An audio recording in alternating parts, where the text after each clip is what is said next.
Guys, share ko lang. Bali, meron tayong on-call problem ng ating panel board.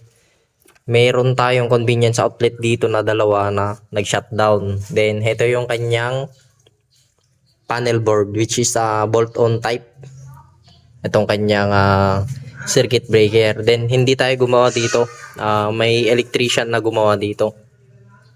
Upon checking, madami siyang langgam, binahayan ng langgam. Ayan. Tapos, meron din siyang kalawang. Ibig sabihin niyan guys is meron tumutulo na tubig dito sa panel niya.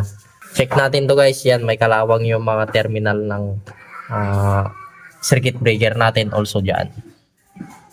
Then, dito sa part na ito guys, ito yung nag-trip.